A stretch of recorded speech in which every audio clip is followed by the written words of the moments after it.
Pendant 12 longues années, il a rendu justice avec seulement la moitié de son cerveau. Assis derrière son bureau massif, le regard perçant et la voix grave, personne ne pouvait imaginer que cet homme portait en lui un secret médical que même ses collègues les plus proches ignoraient.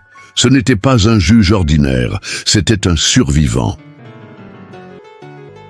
Chaque décision qu'il prenait, chaque verdict prononcé se faisait avec un organe incomplet, un cerveau mutilé par un accident brutal, mais qui refusait de céder à la fatalité. Les médecins, au début, avaient été formels. Ils ne pourraient jamais reprendre une vie normale. Marcher, parler, réfléchir, tout cela semblait perdu à jamais, mais il leur prouva qu'ils avaient tort, spectaculairement tort. Ce qu'il vécut défia toutes les lois de la médecine. Sa mémoire se réorganisa. Ses neurones restants se mirent à travailler 2 fois plus vite, et contre toute attente, il devint l'un des magistrats les plus respectés de France. Aujourd'hui, il raconte son histoire sur les plus grandes scènes du monde, inspirant des milliers de personnes. Mais derrière son sourire et ses mots motivants se cache un détail troublant, quelque chose qu'il n'a jamais révélé publiquement, jusqu'à maintenant. L'histoire que vous allez entendre aujourd'hui n'est pas seulement une prouesse médicale. C'est une démonstration brute de volonté humaine, de résilience, et d'un esprit qui a refusé de s'éteindre. Un homme qui, privé de la moitié de son cerveau, a continué à juger, à défendre la loi et à inspirer des milliers de personnes. Pendant des années, ce secret est resté caché. Ses collègues voyaient un magistrat rigoureux, ses amis voyaient un confident fidèle, mais personne ne connaissait vraiment l'étendue du combat qu'il menait chaque jour contre ses propres limites biologiques.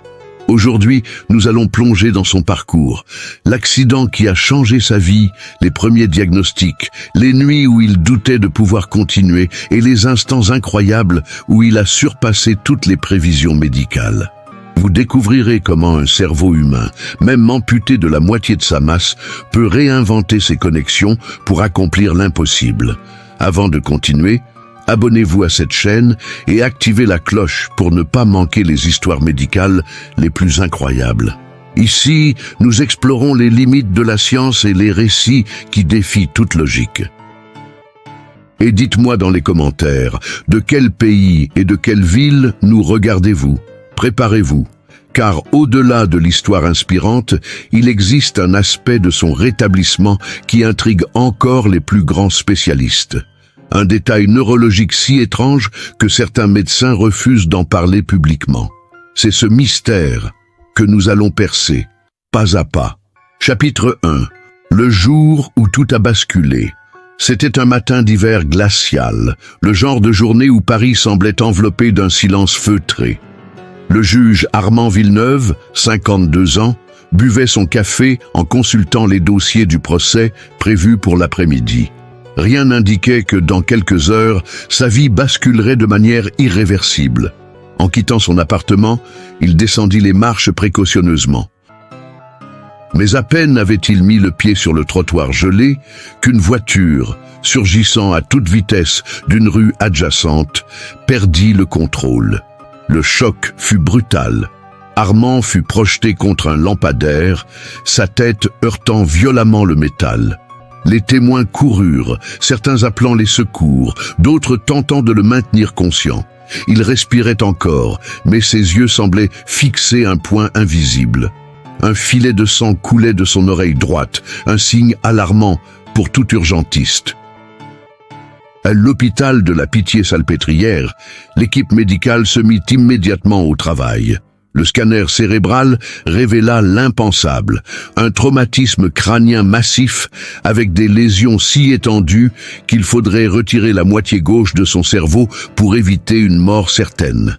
La décision devait être prise en quelques minutes. Sa sœur, seule famille présente à Paris, fut convoquée. On lui expliqua les risques. Paralysie, perte de la parole, absence totale de fonctions cognitives supérieures. Elle signa, les larmes aux yeux. L'opération dura plus de 10 heures. Les chirurgiens retirèrent tout le lobe temporal gauche, une partie du lobe pariétal et plusieurs zones profondes endommagées. Chaque geste était une course contre la montre, chaque section un pas de plus vers l'inconnu. Quand il se réveilla 3 jours plus tard, la salle était plongée dans la pénombre. Sa bouche bougea, formant quelques sons incompréhensibles. Mais ses yeux, eux, avaient ce même éclat vif, comme s'ils refusaient de disparaître complètement. Les médecins étaient partagés. Certains pensaient qu'il ne retrouverait jamais la parole. D'autres espéraient qu'une rééducation intensive pourrait sauver quelques fonctions. Mais aucun n'envisageait qu'il puisse redevenir juge. Pourtant, allongé sur ce lit, Armand semblait déjà analyser la situation. Il observait chaque visage, mémorisait chaque geste des infirmières. Il ne parlait pas, mais il écoutait et comprenait. Ce fut la première fissure dans le pronostic médical, car même avec seulement la moitié de son cerveau, quelque chose en lui se préparait à se battre et à prouver au monde entier qu'ils avaient tort. Chapitre 2. Réapprendre à vivre. Les premiers jours de rééducation furent un choc brutal. Armand, autrefois maître de sa parole et de ses gestes, se retrouvait à lutter pour attraper une simple cuillère. Ses mains tremblaient, sa jambe droite refusait parfois de le porter, et chaque mot qu'il tentait de prononcer se transformait en syllabes brisées. Le kinésithérapeute, un homme à la voix ferme mais bienveillante, lui faisait répéter les mêmes gestes. Lever le bras, plier le genou, suivre du regard un objet en mouvement.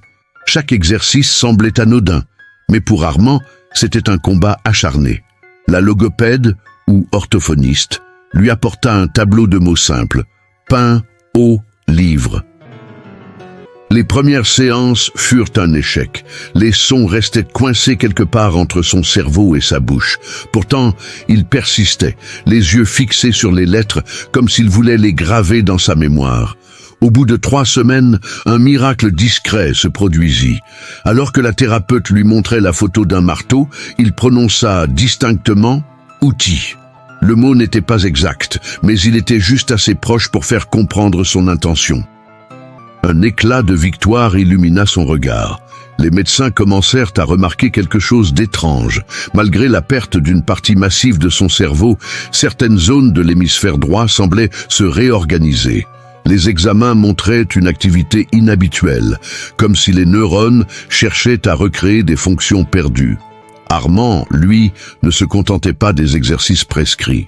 La nuit, quand le service était silencieux, il demandait discrètement aux infirmières un journal, tentant de lire lentement les titres à voix basse.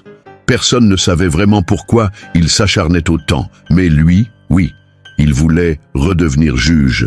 Cette obsession devint son moteur. Chaque mot retrouvé était une pièce d'un puzzle qu'il s'efforçait de reconstruire. Chaque mouvement réappris était une marche gravie vers son ancienne vie. Et dans ses yeux, il n'y avait plus la résignation d'un patient, mais la détermination d'un homme en procès, contre son propre corps. Pourtant, tout n'était pas une progression linéaire. Certains jours, la fatigue écrasait ses forces. D'autres fois, une simple migraine le replongeait dans le brouillard, le privant de mots et de repères, mais il refusait de céder. Au bout de 6 mois, il pouvait marcher seul, tenir une conversation simple et lire des textes courts. Les médecins, stupéfaits, commencèrent à revoir leurs prédictions, mais un défi bien plus grand l'attendait, reprendre sa fonction dans une salle d'audience. Car dans son esprit, ce n'était pas seulement une question de guérison, c'était une affaire de justice, prouver que même avec la moitié d'un cerveau, il pouvait encore défendre la loi. Et il savait que le véritable procès ne faisait que commencer. Chapitre 3. Le procès. Avant le procès. 8 mois après l'accident, Armand entra dans le bureau du professeur Morel, le neurologue en chef qui suivait son dossier. Il portait un costume parfaitement repassé, la cravate bien nouée.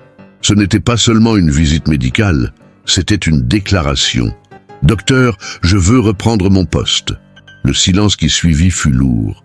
Morel posa son stylo, le fixa longuement et répondit calmement: « Monsieur Villeneuve, physiquement vous avez fait des progrès remarquables, mais votre métier exige une précision que votre cerveau n'est peut-être plus capable d'assurer. » Armand ne cligna pas des yeux. « Vous m'avez dit qu'avec de l'entraînement, mon cerveau apprendrait à compenser. » C'est ce qu'il a fait.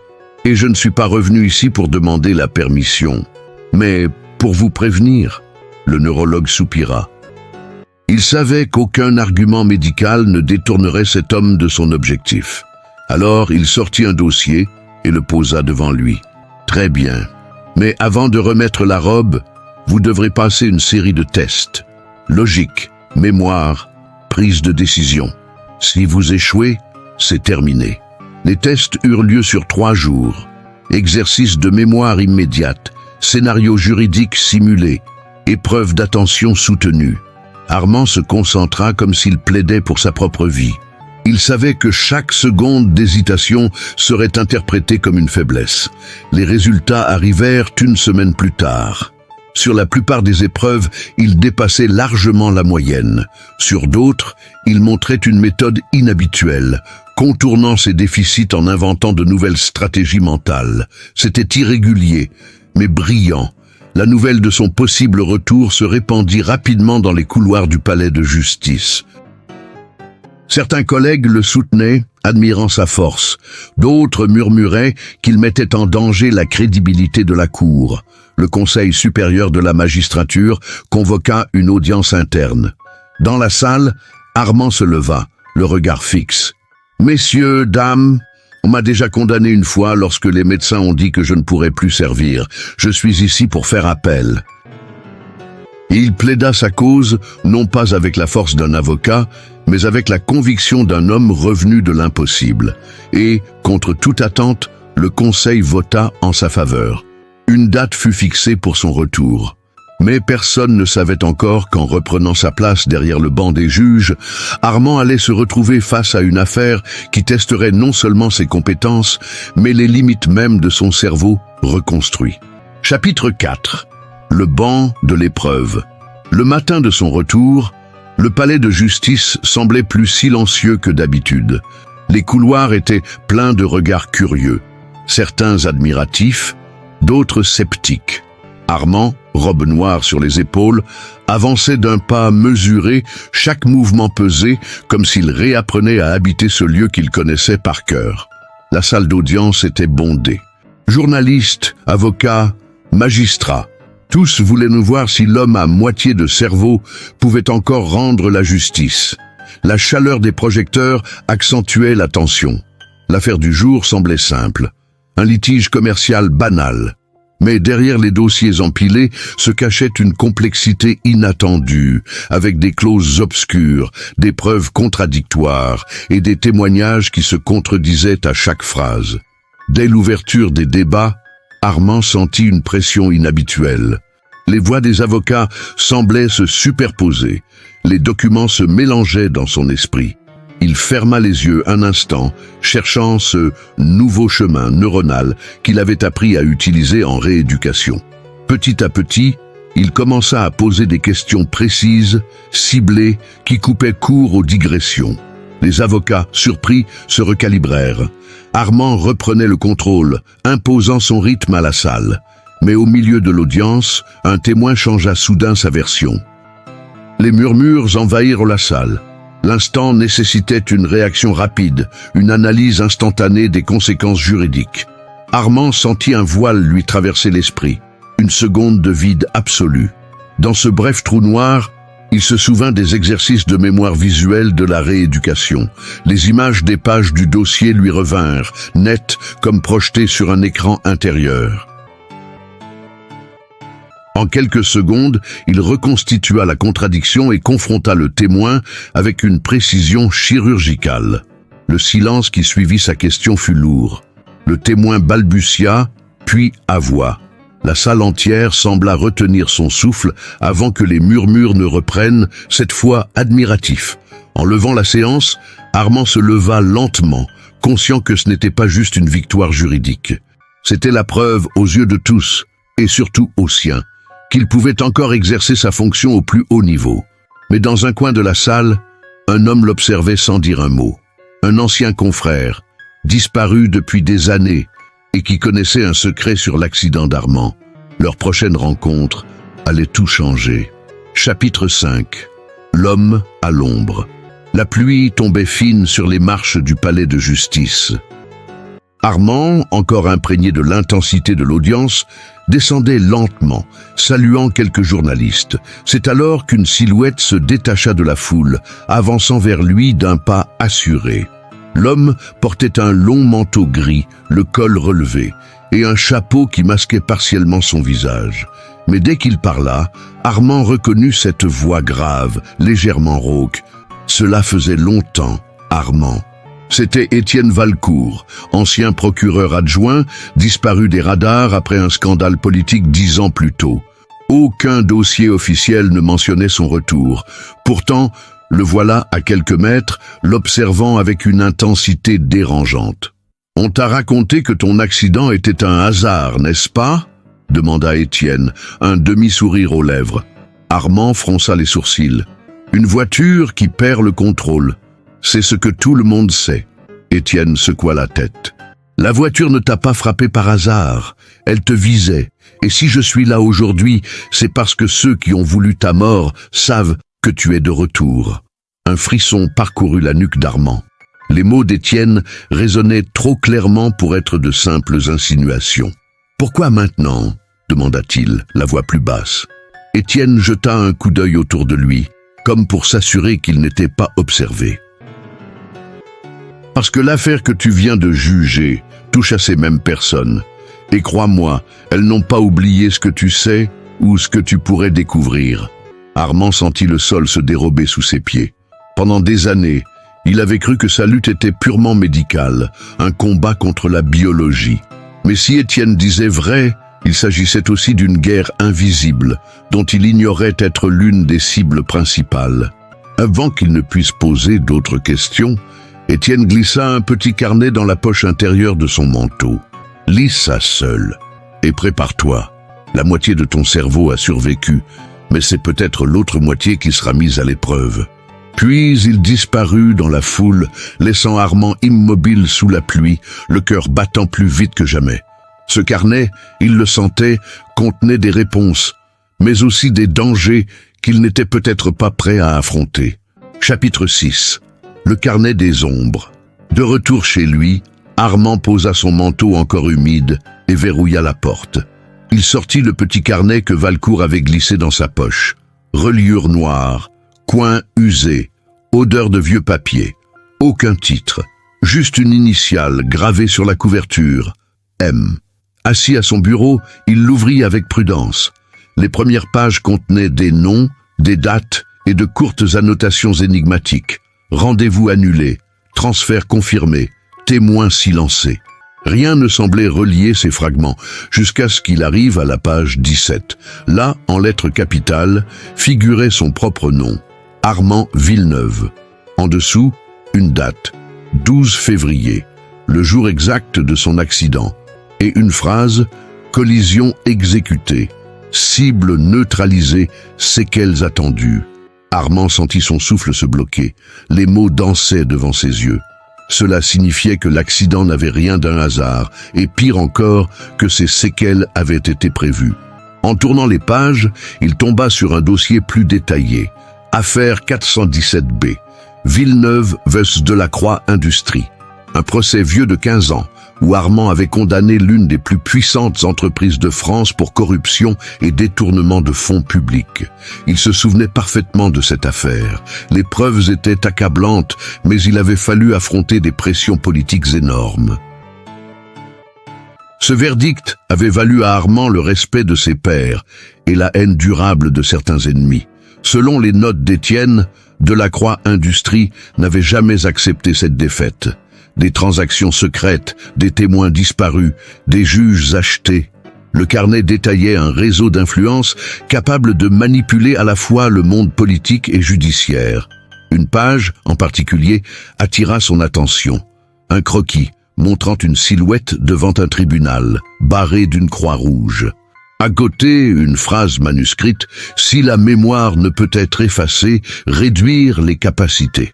Armand comprit alors que l'objectif n'avait jamais été de le tuer, mais de le rendre incapable de juger à nouveau. Sa main tremblait en refermant le carnet. Une partie de lui voulait le détruire, l'oublier, se concentrer sur sa guérison. Mais une autre, plus forte, brûlait de savoir jusqu'où allait cette conspiration et pourquoi elle refaisait surface maintenant. Il posa le carnet dans un tiroir verrouillé, mais il savait qu'il ne pourrait pas l'ignorer longtemps. Chaque mot inscrit sur ces pages résonnait comme un appel, et il pressentait que, pour trouver la vérité, il devrait affronter des forces prêtes à tout, y compris à achever ce qu'elles avaient commencé il y a 8 ans. Chapitre 7. Les premiers mouvements. Dès le lendemain, Armand se mit à fouiller discrètement. Il commença par consulter ses anciens dossiers au palais de justice, prétextant un besoin de révision pour un séminaire. Mais ce qu'il cherchait, ce n'était pas la loi. C'étaient les traces de l'affaire Delacroix. Très vite, il remarqua que certains documents avaient disparu. Des pièces entières manquaient dans les archives. Les témoins cités à l'époque n'apparaissaient plus dans la base de données, comme si l'affaire avait été soigneusement effacée de la mémoire institutionnelle. En sortant du bâtiment, il remarqua une voiture noire stationnée à distance. Pas de plaque avant, vitre teintée. Elle était là à son arrivée et encore là quand il repartit. Armand sentit un frisson familier. Il savait ce que signifiait ce genre de présence. Ce soir-là, il tenta d'appeler Étienne Valcourt pour obtenir des explications supplémentaires. Mais le numéro qu'il avait utilisé la première fois ne sonnait plus. Ligne désactivée. Comme si Valcourt n'avait jamais existé. 2 jours plus tard, en rentrant chez lui, il trouva la serrure de sa porte légèrement forcée. Rien ne manquait. Mais le carnet n'était plus exactement à la même position dans le tiroir.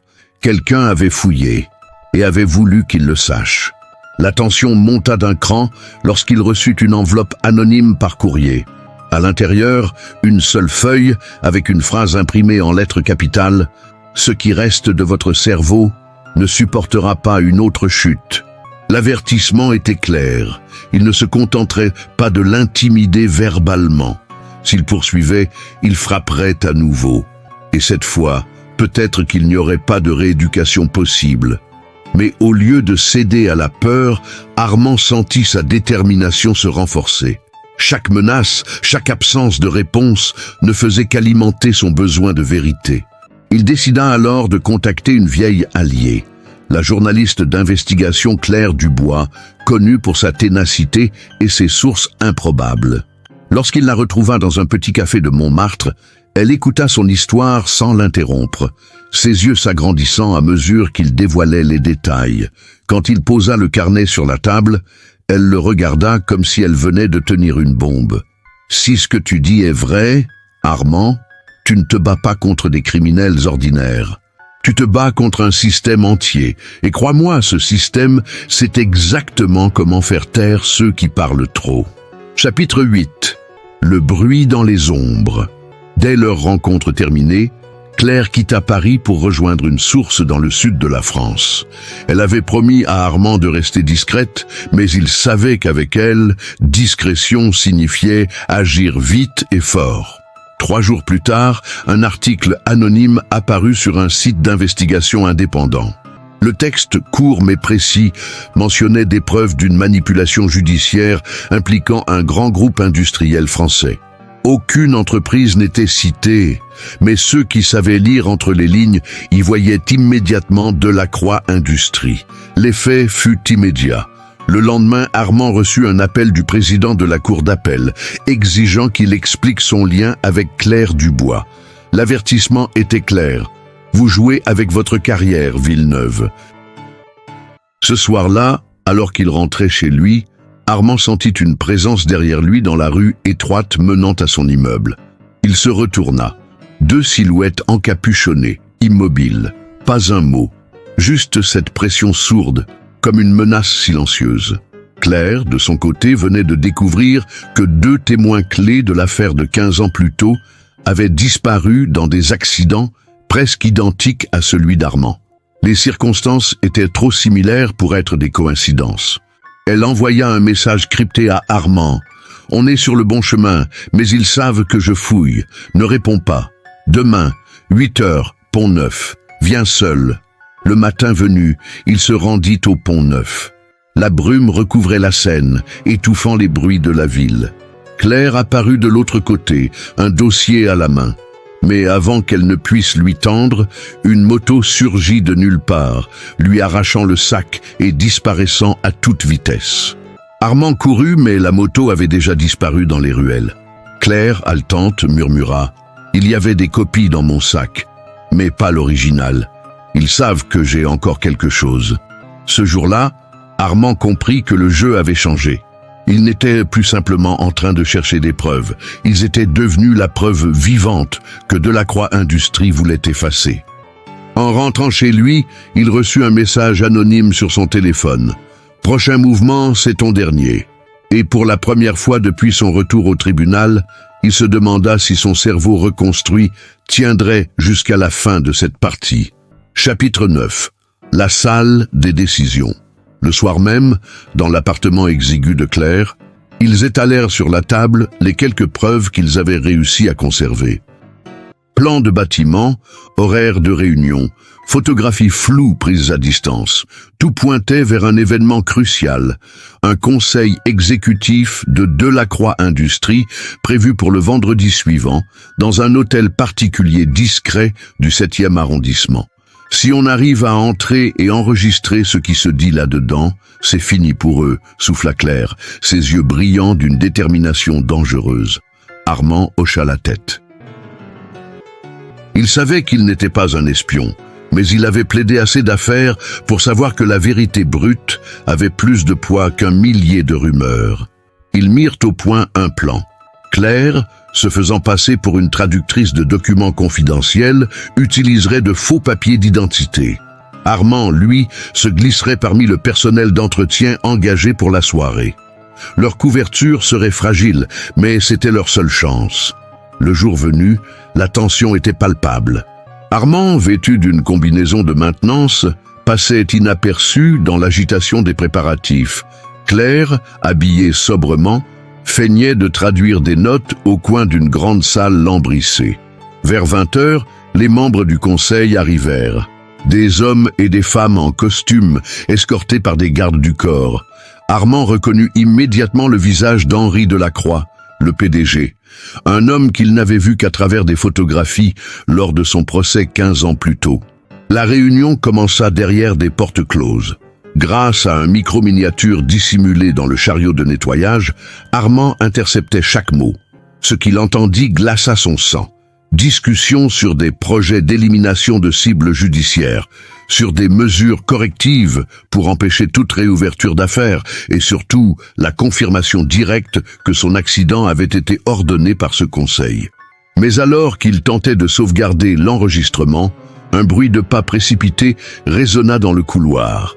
Une voix autoritaire cria « Vérifiez chaque pièce, nous avons une intrusion ». Leur couverture venait de tomber.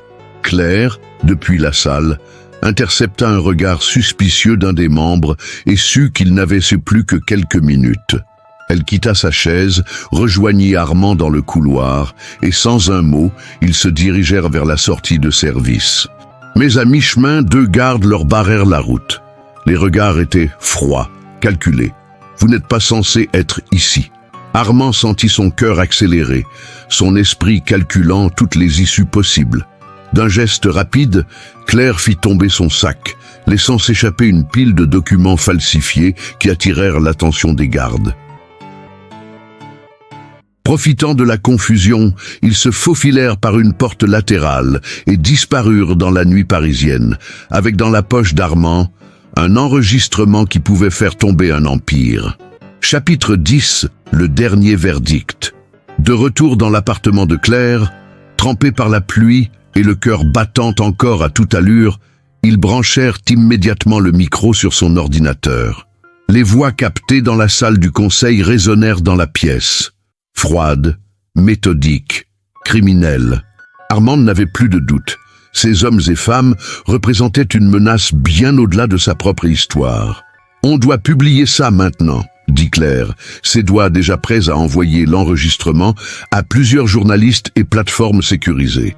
Mais Armand savait que le timing serait crucial. S'il diffusait trop tôt, Delacroix Industries aurait le temps d'étouffer l'affaire. Ils décidèrent d'organiser une conférence de presse improvisée le lendemain matin dans un lieu public où les caméras et la foule rendraient toute intervention violente plus risquée. En attendant, ils encryptèrent l'audio et l'envoyèrent à 2 contacts de confiance, en cas de disparition forcée. À 3 heures du matin, un bruit sec les réveilla. Une fenêtre avait été fracturée. 3 silhouettes armées pénétraient silencieusement dans l'appartement. Armand et Claire n'avaient que quelques secondes pour réagir. Claire attrapa le disque dur contenant l'enregistrement original et le glissa dans la doublure de sa veste. Armand, malgré ses séquelles neurologiques, sentit un regain d'adrénaline. Ils se précipitèrent vers la porte arrière, mais l'un des intrus leur barra la route. La lutte fut brève mais brutale. Armand, utilisant le chariot métallique comme bouclier, réussit à repousser l'homme assez longtemps pour permettre à Claire de s'échapper dans la rue. Un coup violent à la tempe le fit vaciller, et il revit fugacement le moment de son accident 8 ans plus tôt. Lorsqu'il reprit ses esprits, il était dans une ruelle sombre. Claire, haletante, l'aidait à se relever. « On n'a plus de temps, ils savent où on va. Il faut publier tout, maintenant. » Ils atteignirent un cybercafé encore ouvert, le genre d'endroit où personne ne pose de questions. Claire connecta le disque dur, ouvrit plusieurs canaux de diffusion simultanée et, d'un clic, libéra la vérité dans le monde entier. L'audio, les documents, les visages. Les premières réactions furent instantanées. Médias, réseaux sociaux, chaînes d'infos. Le nom Delacroix Industries explosa dans toutes les manchettes. Et avec lui, la preuve irréfutable que le réseau avait tenté d'éliminer un juge en exercice. Au petit matin, alors que le soleil se levait sur Paris, Armand se tenait sur un banc, le regard perdu dans l'horizon. Il savait que la bataille n'était pas terminée, que d'autres forces prendraient le relais, que la justice serait longue. Mais il avait gagné quelque chose qu'aucune conspiration ne pouvait lui reprendre, sa voix et son verdict. Le bruit des vagues de la Seine effaçait peu à peu les échos de la nuit précédente. Armand fixait l'eau, comme si elle pouvait laver 8 années de mensonges et de cicatrices. Sa moitié de cerveau, encore intacte, pulsait d'une douleur sourde. Mais cette douleur portait un autre nom désormais, la liberté. Dans les jours qui suivirent, Delacroix Industries s'effondra sous le poids de l'opinion publique et des enquêtes officielles. Mais Armand savait que certains visages vus dans cette salle lambrissée resteraient hors d'atteinte, pour l'instant. Chaque mot qu'il avait prononcé, chaque seconde de l'enregistrement diffusé, avait ouvert une brèche. Une brèche que d'autres, plus jeunes, plus forts, pourraient élargir. Il se leva enfin, laissant derrière lui le banc humide. Le vent froid de Paris soufflait sur son visage comme un rappel qu'il respirait encore, qu'il avait survécu une seconde fois. Et quelque part, dans le murmure de la ville, il crut entendre une voix grave et lointaine. « La moitié de ton cerveau a survécu, mais c'est l'autre moitié qui écrit l'histoire.